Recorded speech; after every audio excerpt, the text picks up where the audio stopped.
So, like a lot of people out there, most of my hobby time is spent in my head, thinking up projects, watching videos, and just procrastinating.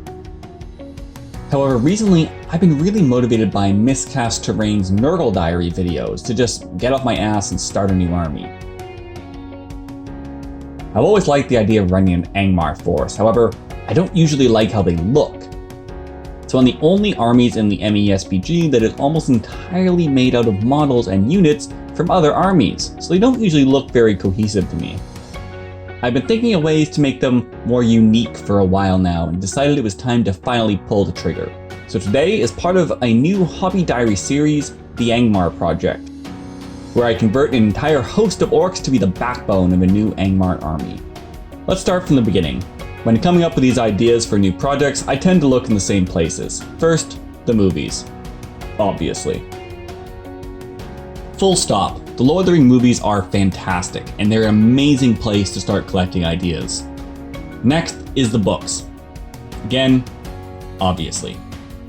Between the actual novels, appendices, and all the rest of Tolkien's work, he builds such a dense and unique world that there's just so much to be taken from them. As for Angmar, I really like the idea of them in his writing, a ragtag group of monsters and horrors all brought together under a dark force. Finally, there's all the art. I've got tons of books filled with concept works and behind-the-scenes shots, which are an amazing resource. I just love going through them and can spend hours just looking at the pretty pictures. When I go through books like this, I also tend to bookmark particular bits I want to remember so I can quickly get back to them. Then there's the internet. I can spend hours just looking at cool pictures on my phone, and it's particularly useful when trying to find works from specific creators. For instance, I love both Alan Lee and John Howe's work. They're an incredibly important creative power for the films, and their decades of Tolkien-based artwork are an absolute grail of ideas. Also, there's nothing to stop you looking at other stuff for inspiration as well, as there's tons of other media that has beautiful images that can be brought into such projects. For instance, a big inspiration for me right now is The Witcher 3, an amazing amount of design work went into that game, and it's just astounding, and definitely influencing how I'm approaching this project. So, now that we have our ideas, it's on to the actual work. As I've said before, my vision of Angmar is this ragtag group of monsters all drawn together to serve a powerful evil beings, so I really wanted to emphasize this dirty and mismatched look in the models. I started by doing 2 quick test models to get an idea for the overall look, build, and color, and once I was happy with those, I dove into the project. Like a lot of hobbyists out there, I've accumulated a lot of different models over the years, and so I'll spend some time going through these to pick out kits and bits that I think will work best. The main one I use for a couple of different Paraminiatures kits, Warlord Games Orcs, both marked goblins, with some other random bits from other GW kits I happen to have lying around, and finally, Mordor Orcs.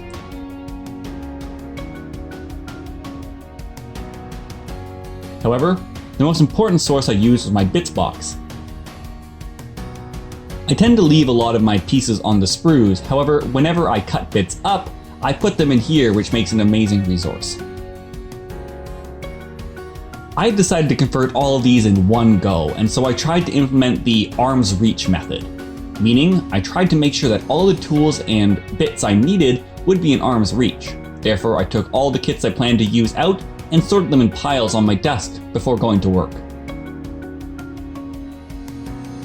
Since I would be using these for my army, I did put a few restrictions and rules in. For instance, I wanted all of my warriors to have spears and shields because I'm actually not very good at the game, and so I usually find it easier to make individual models as flexible as possible.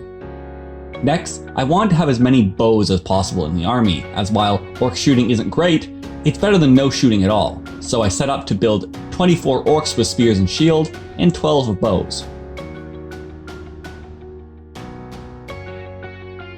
For actual building, I approached it pretty fluidly. I would more or less randomly pick up sprues and pieces, and then force myself to make them work together. This chaotic approach works really well as it helped me to get models with a variety of proportions, heights, and sizes. This whole process took about a day's work, and when I do a long project like this, I spend a lot of time watching and listening to stuff, mainly YouTube. So here's a quick list of some of my favorite hobby creators to put on in the background.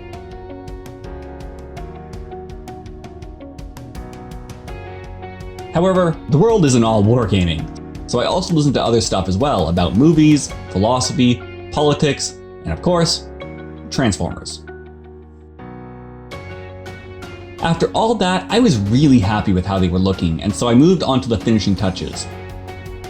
Firstly, I needed to go in to do some green stuff work to fill in gaps on some models and add a few extra details missed in the conversion process. Then, I got a bit wild by adding static graphs to the models themselves.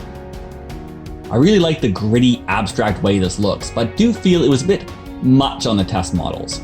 So I chose about half of the orcs I built at random to add graphs to and kept it to smaller patches on them. For the basing, I decided to keep it pretty simple as I planned to make it stand out more with the paint, tufts, and snow effects. So I simply applied a bit of PVA glue and dunked them in my go-to ground texture mix.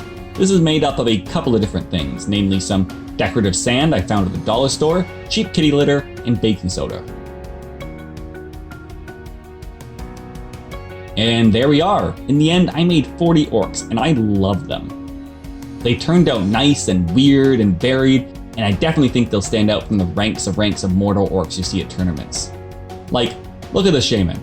He's just such a weirdo. I really tried to go more out there with some of these, incorporating stuff like skulls and other things to make them stand out. Some particular pieces I really liked were the shields from the Army of the Dead and the Warlord Games orc heads. I initially thought those heads would be too big, but ended up thinking they looked really nice once mixed in. I also got excited and started converting up some Nazibill for the army. I love the idea that the forces of good don't know the ring race are leading the armies of Angmar, and so I tried to give them a different style than normal. This is definitely influenced by stuff like the Wild Hunt from The Witcher, as well as a bit of the Horned King from the old Black Cauldron movie. And so next, it's on to painting, and I'll get to that someday. For now, my name is Anders, and be sure to hit those like and subscribe buttons. We're really starting to get somewhere with these videos, and the support I've gotten already is amazing. So just keep commenting, follow me on Twitter and Instagram, where I chat a bunch more and post at least 3 pictures a week. And for now, have a good one.